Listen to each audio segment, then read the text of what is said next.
Hi, everybody. Welcome to where another episode of Where the Mind Wanders with Spoons and Joe. Say hi, Spoons. Hey there. This will be episode 13, isn't it, Spoons? Yeah. Yeah. Yeah.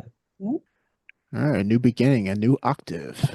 So, for those who just stumbled across this channel, we are Where the Mind Wanders. We're a podcast that lets the mind wander, just like the title, and we debut an episode every Monday at 3:30 Eastern Standard Time on YouTube, and we also have a Telegram channel. And surely enough, I just didn't have time to do it this week, but I will be starting at TikTok because we also have been putting out a couple short clips from each episode, um, and you can catch those on YouTube as well at the moment. But we'll put those on TikTok shortly enough. Hopefully, I have a little more time this week, and I'll have to figure TikTok out because I'm not very familiar with social medias, and especially TikTok. Like, TikTok's an interesting one, but I see a lot of people out there using TikTok. Um, Mhm. but personally, I've never really used it myself, so I don't know what it's all about. All I know is you put short clips up there, and it seems to tailor algorithms to people. Um, I didn't really know, Spoons, how to segue into this topic we were going to talk about today, but that just kind of triggered a thought. TikTok. Mhm. From what I understand about TikTok, is it recognized the algorithm recognizes what you look at, and then it says, okay, you looked at this versus this other thing more, so Mhm. therefore we're going to recommend more stuff. And it really is like a what they call an echo chamber. It's literally Mhm. like an echo chamber algorithm. I mean, I guess all algorithms are sort of like that. But TikTok is like mastered it, I guess, from what I understand. Uh, Mhm. and Today I was talking with Spoons or over the past week, and I was like, this theme of Zen keeps coming up. And even like we did episode 12, we were talking about attachments and moving, um, and the two clips I made from episode 12, because I didn't really know how to make clips for episode 12 because it was more of a, conversation kind of thing. It wasn't really episode two tailored for shorts. But I did find two in that episode, and they were kind of like made me think of like Zen, like attachments Mhm. um, and how like when life shifts, something changes by clinging to something is how you bring about suffering. Yeah. And so we had that theme from episode 12, and then I had a buddy of mine that came into town, and we were talking a lot about Wang Po, who was I don't know when Wang Po was even alive. It was many centuries ago, if not a millennia ago, in ancient China, I guess. Um, and Wang Po was a Zen master who reached a very high level of Zen and passed on a piece of writing called Transmissions of Mind. Um, and that's the whole idea of Zen is to transcend the personal mind, the mind that we're used to, the thoughts and emotions and whatnot that arise, perception, to get to the underlying true self to which the mind arises out of, which has been called Buddha nature, Buddha mind, or just mind with a capital M, or some call it no mind. And in the Vedas, they would call it self with a capital S versus self with a small s, and just lots of different terminology. But it's basically trying to point someone to get past attachments and that which is transient versus that which is eternal, and that which is perception versus that which is reality, and on and on and on. And yeah, so just theme has been popping up over and over and over, and I was like, well, maybe we could do an episode about Zen. And then I realized today, I'm like, I don't even know how to start. I'm too Zen today to talk about Zen. which is kind of, I guess the point is Zen is supposed to be experiential. It's supposed to transcend the mind to get to the truth about the mind and get you into mind, get you into true consciousness. Um, do you have any thoughts, Spoons? I'll let you. I'll see if I could jump off of you because I'm like just. Yeah. I don't know. It's definitely been an interesting week with, kind of a similar theme on my side as well. Just with all the different things that I've literally shifted around me, and things are just different. Some good, not some not so great. I think for me, the most interesting part. I talked a lot last week, or a little bit last week, about this when I was in my apartment, having this huge wall of boxes um, that I didn't do anything with for like that whole year that I was in that apartment. And then moving into this smaller space. And now I have one box, which is interesting because I think I was telling you about it earlier in the week. And I was like, yeah, I'm going to unbox that box today. And I still haven't. So I'm not exactly sure what that hang up is. And I suppose time will tell. Mm, But it's like, even with just that, going from a big wall of boxes to one, there's like this clarity. When you have a clearer space, it's like there's a clarity in your mind that arises. And I don't know, there was some things that came up this week that were pretty glaring for me that I didn't necessarily want to see, but you couldn't not see them. And then, just having to make the decisions with some of that kind of stuff. Um, and I don't know, there's kind of a piece that comes with that, but it's been an interesting week with that kind of stuff for sure. So I don't know. I don't know if that really keeps on the topic of Zen so much as the journey to it. yeah, well, no, that is Zen because it's even like Wang Po talks about it. It's like a step by step process, which is basically grooming or pulling the weeds, creating more space. As Wang Po put it, if you can get rid of all concepts, if you suddenly got rid of every concept you have in mind with lowercase, mind, the Buddha, whatever, which is no, there's no difference, would just shine forth and fill the void, so to speak.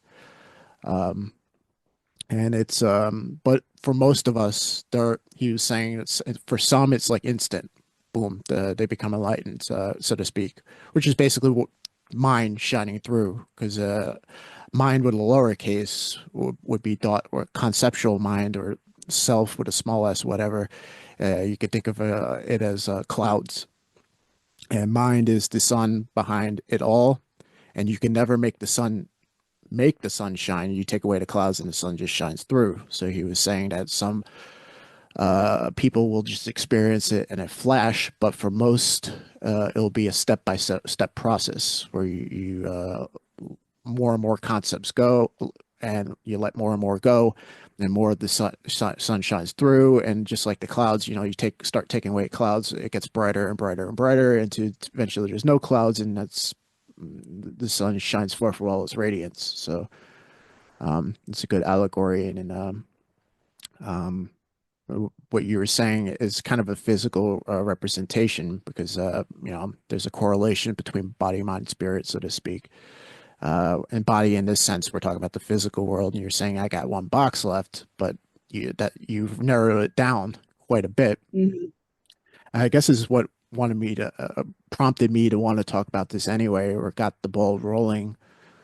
Was in the last episode we were talking about how things shift, and it could be like a physical move, like what you just experienced, and I've experienced that too with a physical move, where everything gets rearranged, kind of like and now you got to figure out what to do all the pieces that are left over um, from the move. And in this case, you can keep hauling all your stuff around, Hmm. but it's going to cause more stress and more effort and on and on and on. Or you start downsizing, start letting certain stuff go. And the more you can let go, you can use the allegory of a physical move because it's very literal in a sense. If you didn't have as much stuff to move, it wouldn't be as stressful when you move to the new place or whatever. Hmm. But most of the time in life, it's not a physical move. It can be. Um, it could be a change in job. It could be you finish school or you started school or like a new chapter, quote unquote, when they say you started a new chapter. But sometimes it's not even something that happened on the external that prompted it. Sometimes it's just something inside of you. And that was another synchronicity. It kind of popped up over the week. I don't know. I don't even know the timeline, but something popped up on my feed about Carl Jung talking about life actually um, for most people doesn't even start to 40. I've heard the same like 35, but what he's this video anyway said claimed he said 40. I don't know his exact words, but Hmm. um and he said the reason life starts at 40 is because you hit a point that's usually around, give or take, the point where people hit this thing where they're like, all right, I'm not trying to get a career anymore. Uh, at this point, I would have started a family or not started a family because so that's kind of set. It's like all these things that you come into life and society says you got to do or whatever, or just part of the human experience, like starting a family. In Germany, they say, oh, it's you have to do three things. You have to start a family. You have to plant a tree. And you have to what's the third thing? I don't know. There's a third thing that you're allegedly supposed to do. Um, Hmm. but anyway, Carl Jung was saying that at 40, that's either been done or not done. You're pretty much at a point now. It's time to start working on yourself eternally, because at this point you kind of like you're at your second half of your life, and for most people anyway, and uh, you're not taking any of this with you. So now Hmm. you either, however you look at it, start focusing more on, I guess you could call spiritual, however you see that as, um, Hmm. because it's like you start to intuit almost that, all right, you're not taking any of this with you. You pretty much got to a point where it's like, not say you can't start a family after 40 or you can't start a career or whatever. It's just, you know, not as likely, I guess. Um, Yeah. so now it's like you start focusing on your internal world, which is your spirit. Um, your spirit can be thought of as the nonlinear aspect of you that is eternal, and your personality, your ego, your life is more of linear. It's not non-linear, which is spirit. It's linear, which you can say is physical or um, life as we know it as a human, um, which is not eternal and it will um, pass. And you kind of realize that, I guess, what he was saying around 40. I guess it's give or take with people, but we'll just say, Hmm. as the Germans say, ungefähr, roughly Yeah. 40. Um, and he was saying that most people panic and they have a midlife crisis, but if you don't really experience that if you start doing the work on yourself eternally, the spiritual work, and start working on that which is eternal. And that goes back to the Zen. That was another part he was getting at, is like the ego is you build up your ego to 40 and then you spend Hmm. the second half of your life tearing it down. Yeah. And that Yeah. goes I back. think it's I was just gonna say, I think that when you're talking about the sporty stuff, I think you could just say like most people will call it like a midlife crisis because you reach that certain point where you're like, well, reevaluating everything, um, and seeing what's important, what's actually important to you, and what's not.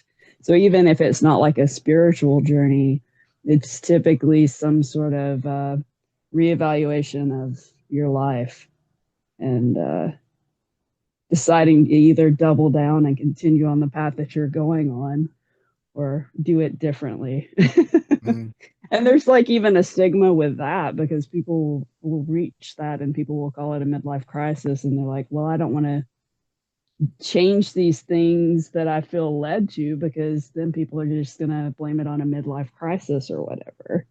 mm. You know, they don't want to be that person or whatever.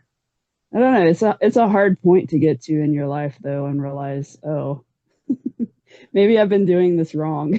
Mm. Not necessarily even wrong. It's just like in a way that's not true to yourself. Yeah, that's a good way to put it. I think people get too focused on right or wrong, and it's not really true. Mm. It just is.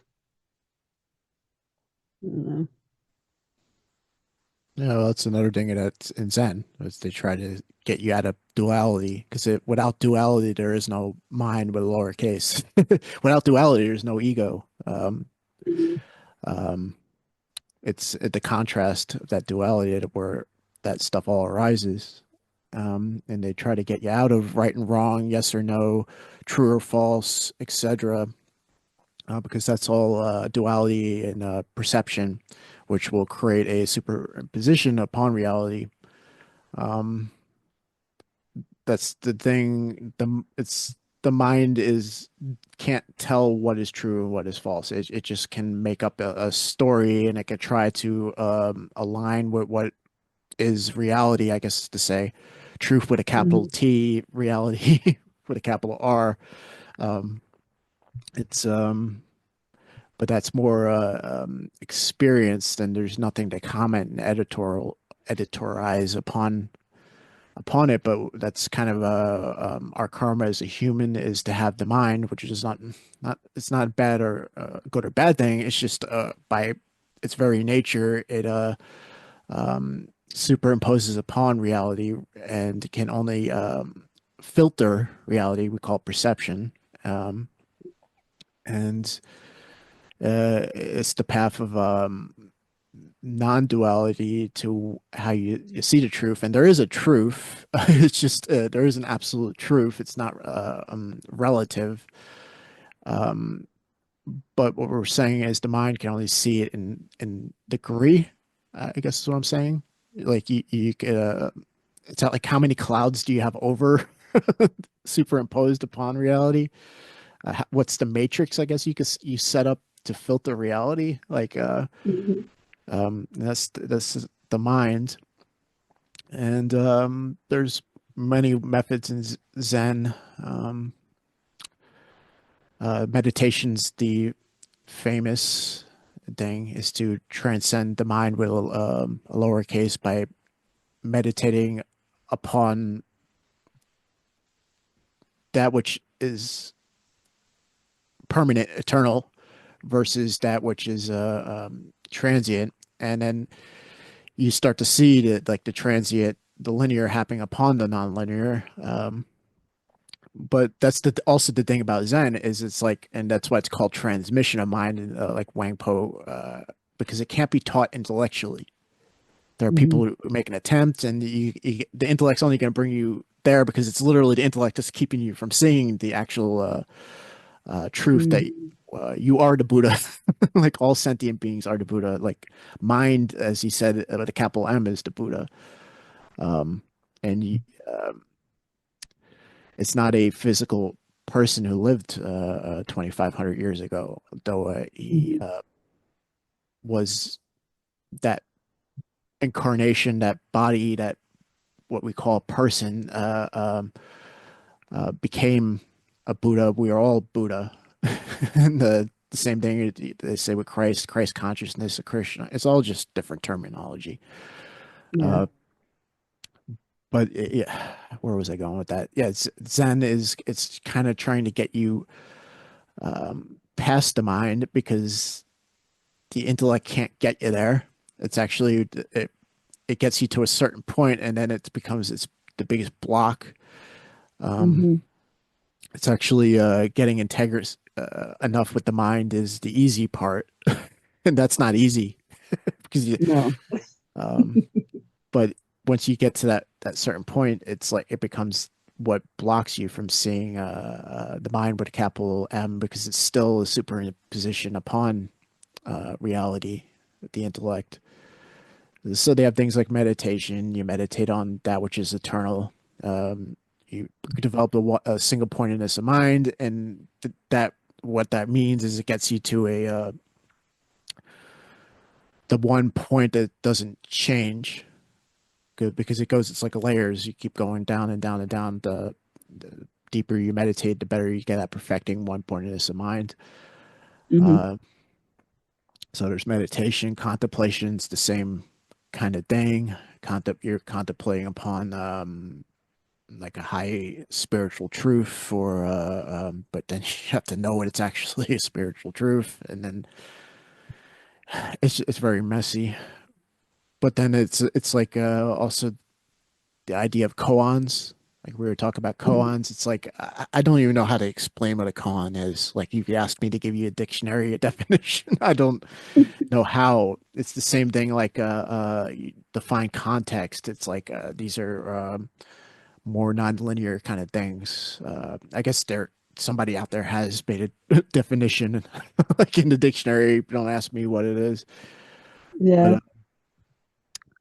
Yeah. like a koan, like a famous koan would be everybody knows the one like what's the sound of one hand clapping. If a tree falls in the forest and no one's around, does it make a sound? And it's these cannot be answered by the mind and Hmm. be true. It's you can Right. just form kind of an opinion, like a perception, but it's like it could be answered so many different ways with the mind. It's kind of trying to show you the nature of the mind, that it can't know everything. It can't know the truth. It's the mind Hmm. is kind of in a sense a vanity. It helps us in our human lives. If you can align it with to the best of your ability, what's true, what's integrous, and that as we talked about in like what was it, episode 9 about scale of consciousness. Go back. I don't want to get into scale of consciousness today, but go back and watch episode 9. Maybe that will help from the work of David R. Hawkins. But Hmm. it's like it can't be. These koans can't be answered with the mind, and you're kind of up your ass if you think you can. Like it's like and it's trying to show you how your intellect, how your mind is kind of a vanity. It's like it's egotistic. It can't know the truth. Like it can just kind of create a matrix that could kind of sort of be superimposed upon the truth. But what these Hmm. koans show you is that you truly can't know the truth with the mind. And it's designed to like get you to throw your hands up, kind of, and Yeah. as Wang Po said, the Buddha mind, the mind, but a capital M will rush in and fill the void if you can let go of little mind, like or the intellect or the ego or whatever you want to call it. Hmm. Uh, I'll hand it over to you, Spoons. I gotta get a drink of water. Okay. Yeah. No, actually, I guess I kind of have a little example of it this week. Um, had this thing happen um, where I had this intuitive thing that came up, and I think it was a true thing, like the intuitive hit that I got, and we talked about this some weeks back with the INFP. You can like get those intuitive hits, and they're 70% of the time it's probably going to be correct. So I can trust that. But then after my mind got this thing, it started creating all of these scenarios to make that one thing true. And it's like it was starting to do this spiral thing. It is it's like I can feel it happening and then also kind of experience it out and realize that the mind is just always trying to create the world to make the things true and however you perceived it. And so I was finally able to kind of recognize it and snap myself out of the thing and just let it go. But it's fascinating to watch your mind try to take something and make it into a reality, whether it's good or bad or whatever. Um, I don't know. Yeah. That reminds me of like the cognitive axis of thinking and feeling that cognitive functions in MBTI is there is no thinking without feeling and feeling without thinking. And basically what feeling is it's in that sense of a cognitive function is just like and dislike, a preference and a not preference. Mm-hmm. And that all thoughts come out of those feelings. There's an axis there. And that's why the mind is constantly spinning. And that's kind of the Mm-hmm. nature of the ego's animal and nature through evolution. Like even your intellect, dear folks, is an extension of the animal world. I mean, through evolution. However, I'm not even gonna pretend to know how the hell that happened, but it's you started to be able to abstract, and it developed biologically the prefrontal cortex and the neocortex, whatever it is, that separates us from the animal world. But your intellect is run by your animal nature or your ego or whatever. Um, and it's you can think about it like this: we use the mind to abstract and think about stuff out of curiosity, right? So what do animals do? What does a dog or a cat do when they start sniffing around? They're trying to figure it out, and what we do is we start abstracting and creating stuff in our imagination. Mm-hmm. Um, so your mind is not going to get you there. I mean, the mind has done Yeah. wonderful things when it's been used in Tigris, when people have, things like from the ancient Greeks was developed of how kind of like an instruction manual for the mind, and then later became the liberal arts, the classical liberal arts, or the scientific method.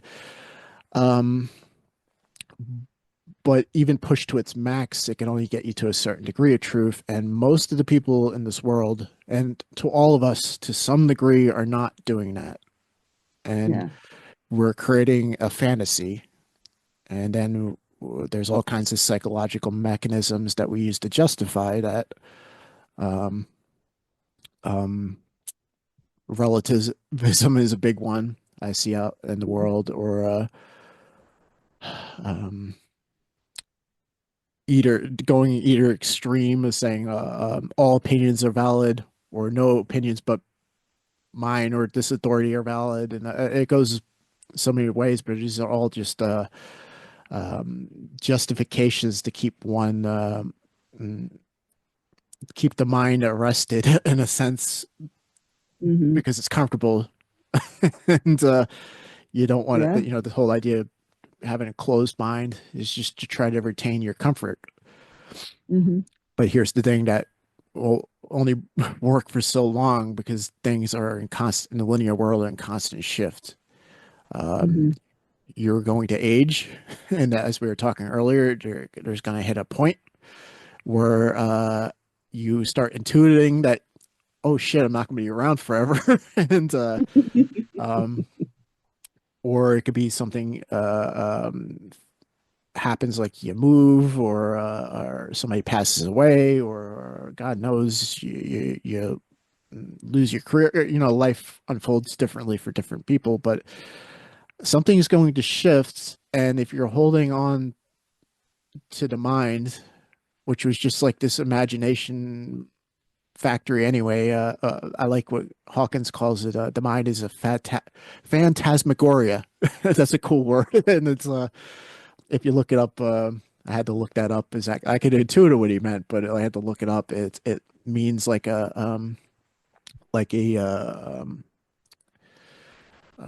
DreamWorks factory. How do I explain it? A phantasmagoria. It's it's can be used in like when you're feverish or you're and the mind's like playing out all these like dreamlike scenarios and whatnot. Um, but that's what the mind is mostly doing through the day. It's not like focused by an active attention and will. It's just like not thinking. It's dotting, like, and it's spinning. It's like on like scenarios and reminiscing about the past and humming a little tune or like do do do do do do do. It's always doing something. It's like this endless phantasmagoria that just it's just random feverish bullshit that's going on all the time. Um, and it's all those old and it has to do with the your feelings like that your ego positionalities and emotionalities and all that stuff are always going on and rising and falling through the day like waves in the ocean and it's spinning the mind this that field that we call the mind or whatever the abstractness of our consciousness and it's just causing it to pull all these random dots throughout the day and spin it into this thing about the future, this thing about the past, or do. Like it never shuts up. It's just it goes on and on and on and on, and that's what you're relying upon, and that's what Yeah. you're like defending. Like, and that's like what I like to somebody said.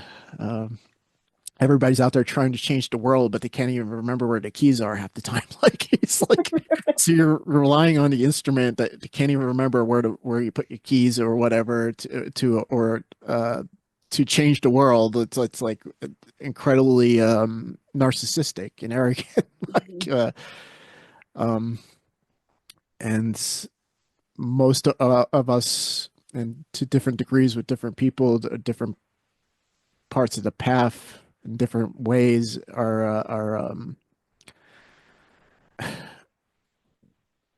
we're just like we're not using the mind integrous at all. We're just letting it Yeah.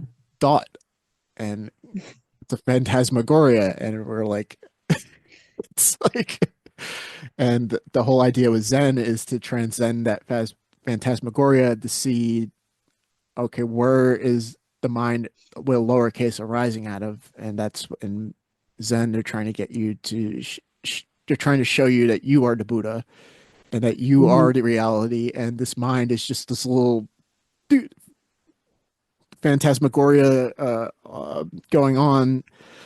Um, what Ramana Maharshi put it, I like, is that which you are, the self, is actually the screen, and the movie being projected onto the screen is our life, our or the mind is a part of that.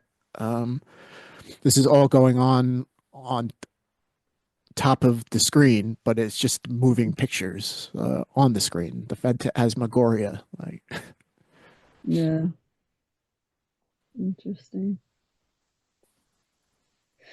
Yeah, I don't know. I think at one point you made like a motion, like shaking a etch a sketch a while back when you were talking. I don't even remember exactly what that was about, but I'd made a comment earlier this week. It feels like everyone that I've been talking to recently is going through some sort of shift or change or kind of major stuff. And I'm like, I think it feels sort of like I don't know if in the stars if somebody took everything and just kind of shook it like a etch a sketch or what, but it's been I've noticed the last week or so like interactions in public have been very all over the place. And at first I thought, well, maybe it's just because I'm kind of, tired and in this kind of different whatever. But I think it's something energetically going on with the astrology right now, which I don't follow, but um, I don't know. Weekend before last, I had probably one of the most toxic rideshare experiences that other than like ones that were like dangerous or whatever. I've had a couple of those, but this one guy, he was just like, I don't know, it's like he could see every button to push and he was just like punching the shit out of every button he could see. And then I finally got him out of the car and two more just like him. It's just like energetically, I suppose I was like vulnerable and people could sense it and they just really wailed on that. And then this past weekend, completely the opposite happens. So I don't know if it's like, okay, I rested up and now I was more prepared to have the interactions, but I had a much more pleasant weekend and even met somebody. I made the expression, I met somebody in the wild. We were having a conversation back and forth and they said a couple of phrases and I said, well, you've read the four agreements. He was like, oh yeah, I have, and that was kind of interesting. So it's like, I had the weekend from hell one weekend and then, meeting people that are kind of on the same sort of path the next weekend. So you just never know. And I just kind of wonder with some of that if it wasn't as I was offloading some of that clutter. I don't know. I feel like there's this attractor thing that sort of happens where people can sense that you're in a weakened state and it causes these interesting interactions, Yeah, which I'm sad to say I did bite on a couple of them. yeah, it happens. But I don't know, there's this other piece of that even. Um, I think there's always been the struggle for me to express anger in the moment. And I got to do a little bit of that. It was actually pretty healthy. So Yeah, it wasn't very nice, but it was pretty healthy, I think. yeah. In some cases, that's even a step in the right direction, it seems.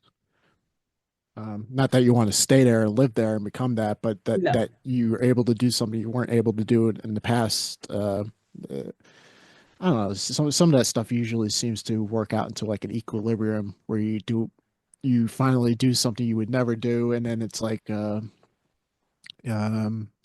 kind of breaks you out of your comfort zone of how you used to do it, I guess is what I'm trying to say. Yeah. Mm, But yeah, some people are very when you're already in a bad mood. Well, yeah, I don't even know how to begin to explain this, but we'll stay on one level of reality, I guess. Um, a more linear way to look at it is some people are very good instinctually of knowing how to push buttons. Like they have like an intuition for it. Um, it's just like a good criminal is like intuitively knows when to hold them, when to fold them, so to speak.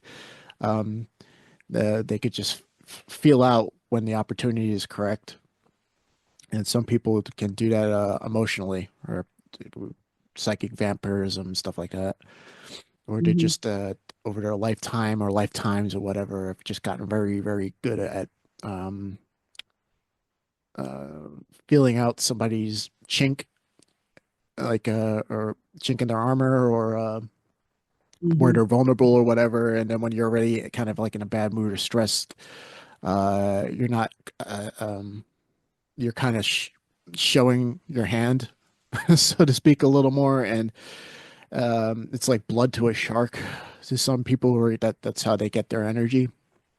And hmm some people are just very good at knowing what buttons to push.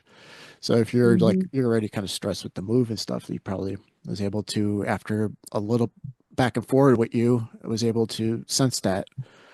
Um, you know, you and I have always like looked into like interrogation from like a law enforcement or intelligence services and stuff like that, or psychologists that teach that kind of thing. hmm There are um, ways to like tune into that.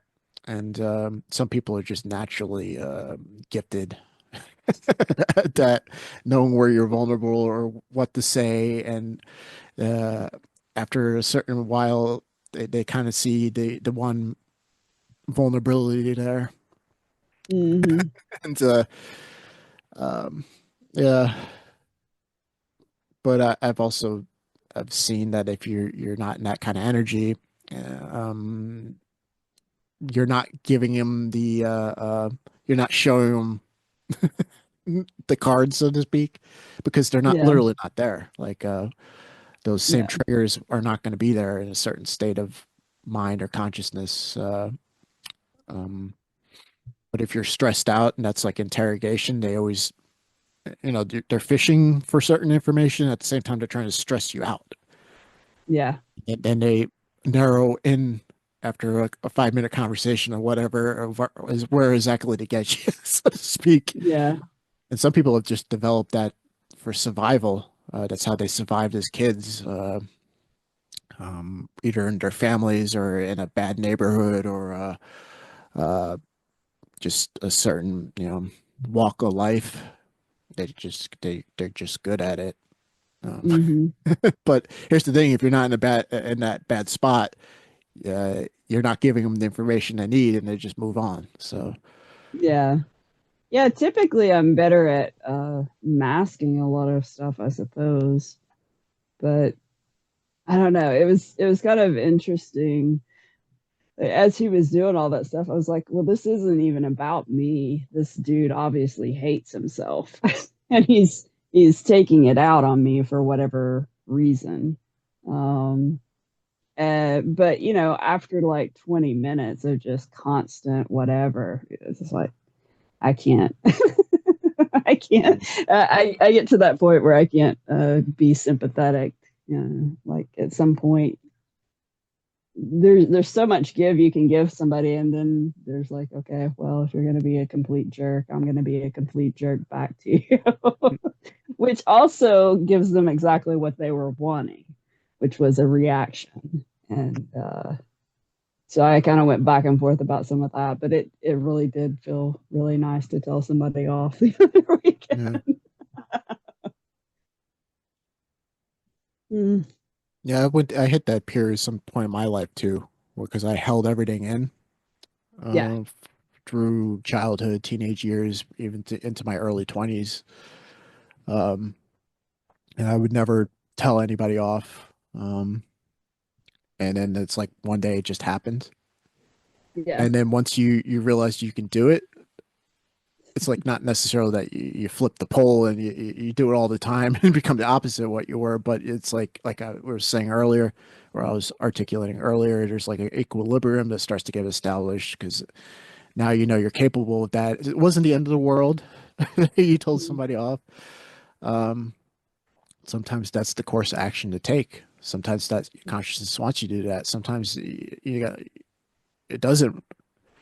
But either way, if you do it all the time or you never do it, it's your ego is creating that polarization. Sometimes it is the right course of action, like the yeah. parable of Jesus, like flipping the tables and cracking the whip and Right. whatnot. Sometimes that is the course of action. Sometimes that's the only course of action. But it's like you can't rely on the lowercase mind or the ego to know that is the situation. It's just it's like sometimes the big mind directs you to do that, I guess is what I'm trying to say. Um, Yeah. Conscious needs you to do that. That's why there's kind of like this pseudo spirituality of just always being uh, passive, and that's actually never taught in any of the traditions to be passive.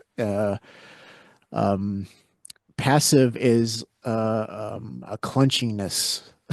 Passive is a force energy. You force Hmm. yourself to be passive. Like Yeah. um, it's not going with the flow to be passive. Like sometimes it is the course of action to not say anything. We were talking about that before this show. Sometimes you kind of intuit. You're like, there's no point of rocking the boat here. This is not an important conversation. Your mind, lowercase mind, your ego might think it is, but at a certain point, as you become more zen and there is more space, you start to see this is not really an important conversation at all. Why am I going to stress myself out, stress that person out? You kind of see like the big picture. You see all the variables, and you're like, I don't need to say anything. Like it's like it doesn't matter. Like it just in the biggest scheme of things, this doesn't matter. People think what they're gonna think, do what they're gonna do. They're just expressing where they are at the current moment. Um, Mhm.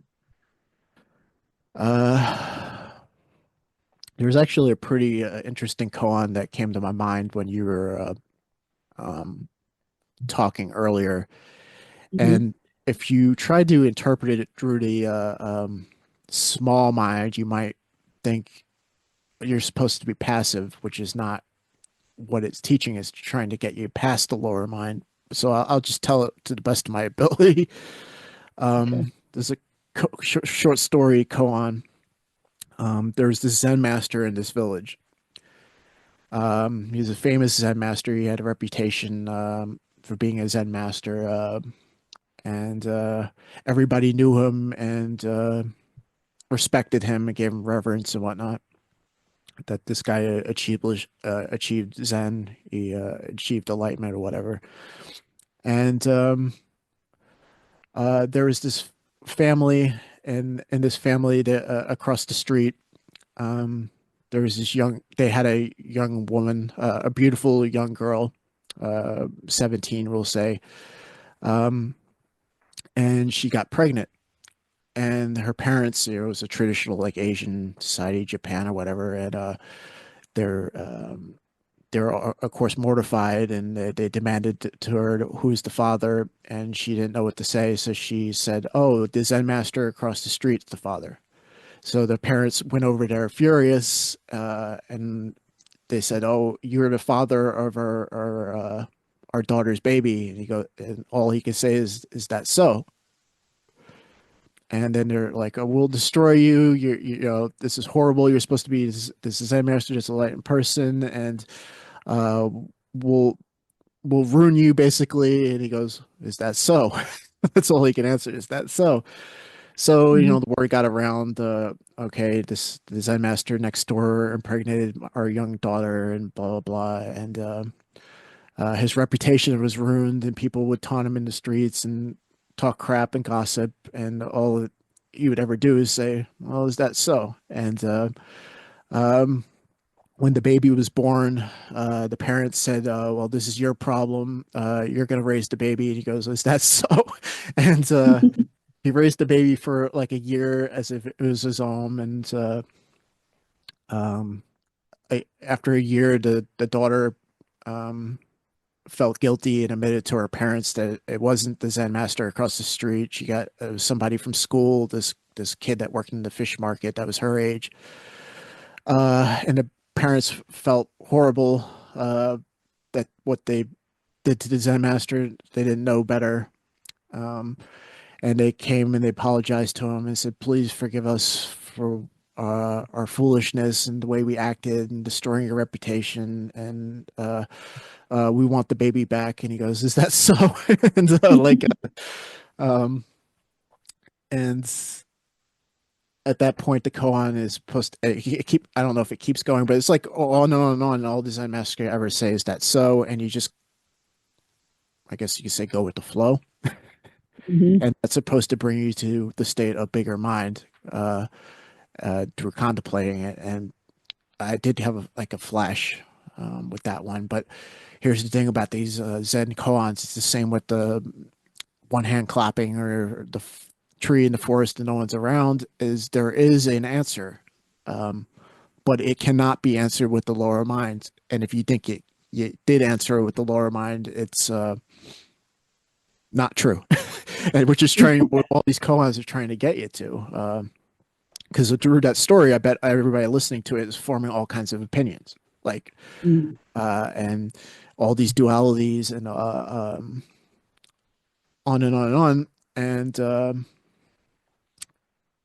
the truth was under all that opinionation and your thinkingness about this story. The truth is that so, and the cool part about these koans is it does give you a flash of insight and peace when it Mm-hmm. does hit, and there is an answer, there is an absolute truth to these answers, and like traditionally, like in Zen monasteries with the Zen master, they would give you a koan, and then so much time elapsed, and then the Zen master asks you for the answer, and then usually whatever answer you gave is like he scoffs at it, or he says Yeah. that's intellectual, that's too contrived, that's too premeditated. This is not that's not the answer. That's not the answer. That's not the answer.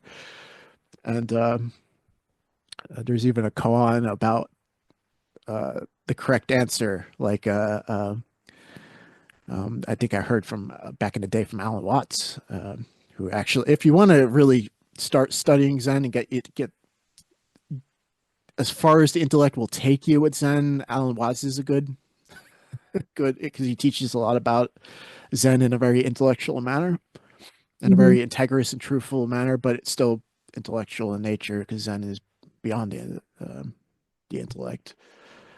But uh, like there was okay in the Zen monastery, there was this Zen student. He got a koan, and the Zen master asked him for the answer, and he's like, "Nope, that's not it.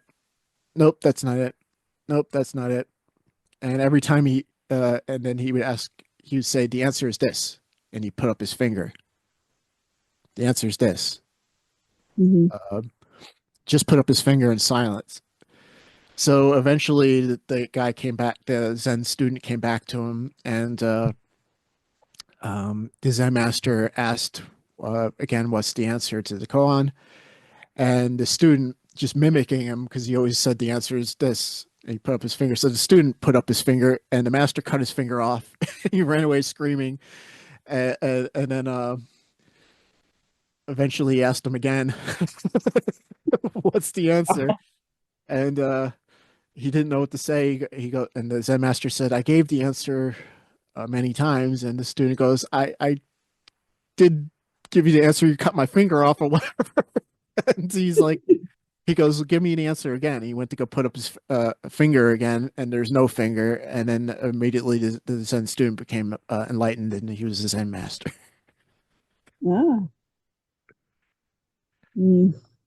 And it's like these little things that if you try to solve it with your intellect, which is what most people are going to try to do, and they're going to try to form emotionalities about it, and they're going to try to prove themselves right, and they're going to have all these opinions and perceptions based on, and it's like the answer is always there because all the like Raman Maharshi said, these are all moving images, like a movie being projected on the screen, but you are the screen, like, Mm-hmm. um, and that's why they say like enlighten somebody who achieved enlightenment is achieved God imminent, and God is what omnipresent, everywhere, Mm-hmm. omniscient, like all knowing.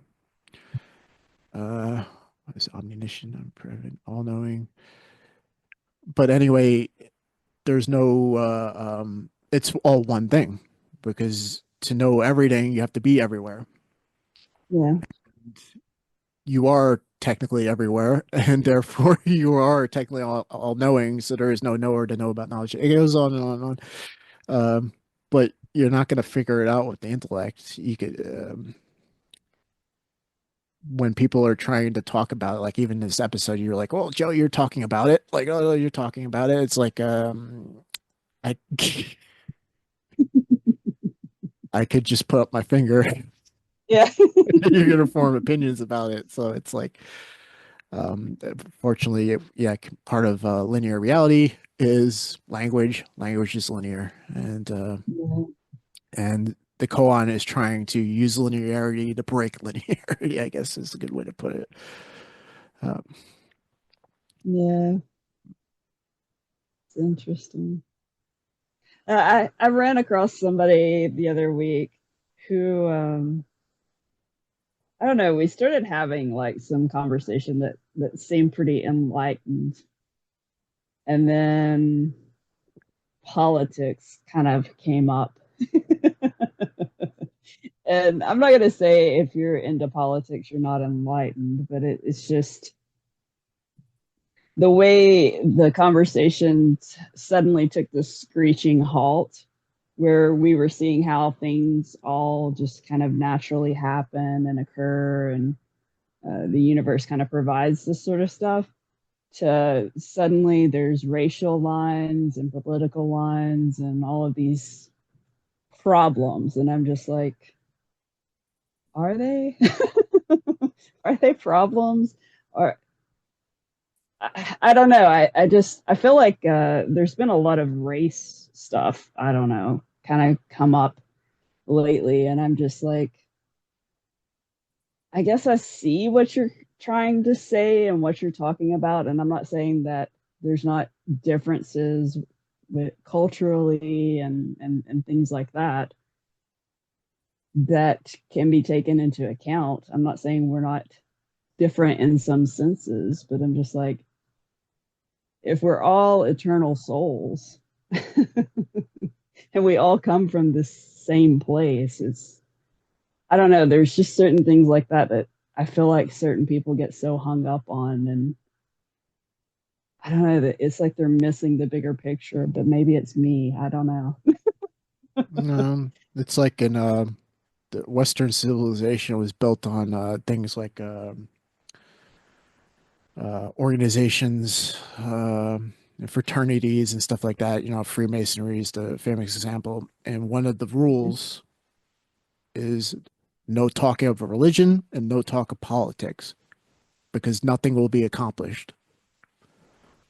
Like, and that isn't that that's the saying. It's not polite conversation at the dinner table to speak about religion or politics because Mm-hmm. people see those things as life or death, right? Their ego sees it as like life or death, and the ego, if will defend like it is a life or death thing, its opinions on those two things because it is in their worldview or the perception of the ego to see those as life or death kind of things. So that those are the most triggering things for people.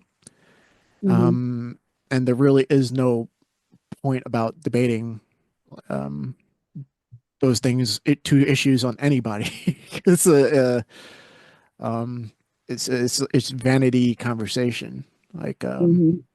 nothing's going to change, and it's just emotional, and it's like very animalistic. You always the only I think I forgot who said it, but the only polite way to the only true way to talk about politics is to get down on all fours because it immediately puts you into the animal brain.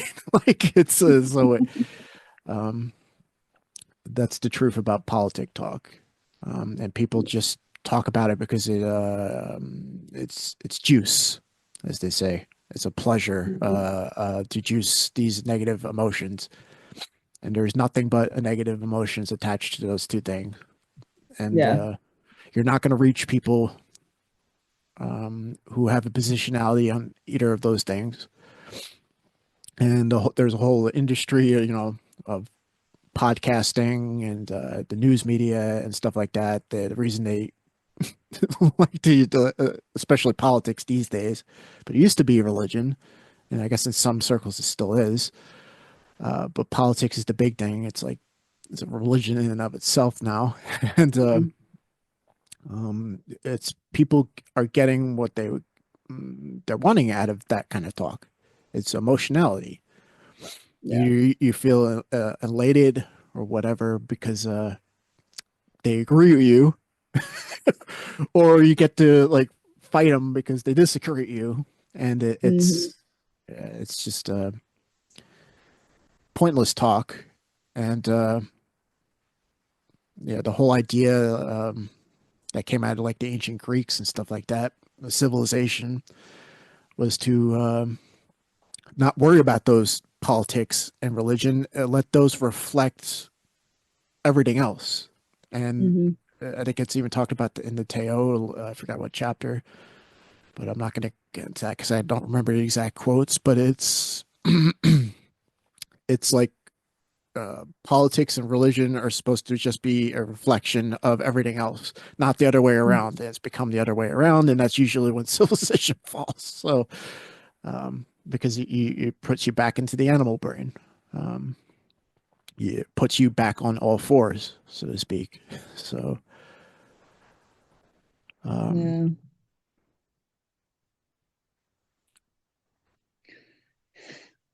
Yeah, I don't know. It was a little bit disheartening, I have to say, because we were having this really beautiful conversation about how certain people come into our lives to reveal certain things to us, and then I don't even know how it kind of got turned to political talk. mm, And it did. And then they were like, well, I'm registered independent. And I'm just like, that's, I mean, I guess that's something because that means you're at least considering both sides. I said, but I feel like there's plenty of people out there considering those things and choose not to because it's going to go on with or without my participation, and I just choose to not participate. mm, yeah. Yeah, we all have to. If you're in the world, you hear about it. That's why I don't watch. We talked about it earlier as well. Neither of us watch the news, but we know what's going on because everyone around you talks about it. Like, Yeah, it but was that was kind of an interesting overlap that we had with certain news ideas between here and Germany, and I was like, wow, that's fascinating. It's kind of a similar headline, but well, yeah. there is an answer to that when they debate you, try to debate you on politics or whatever is in the news is that so? Because that's the truth. Yeah. Um, Yeah. I think we hit our hour mark, Spoons, and I don't mean to cut it short purposely, but I got some things I got to do because it's like getting towards the end of the day here on Sunday in Germany. Mhm. Um, so I think we have to start wrapping it up, unfortunately. But it's been a really good conversation. Maybe we can continue it next episode. Yeah, Um, I think so. all right. All right, guys. Thank you for tuning in to another episode of Where the Mind Wanders with Spoons and Joe. You could catch us at 3:30 Eastern Standard Time. On YouTube, and also the following day on Telegram, we post a full length episode, full life episode, both maybe both, and we also put a couple clips out on Wednesday and Friday. So you got our premiere on Monday, and then we have a couple clips Wednesday and Friday, and our Telegram channel shortly will be on TikTok whenever I have the time to figure that out, and. Yeah. All right. Thank you for tuning in again, and till next time.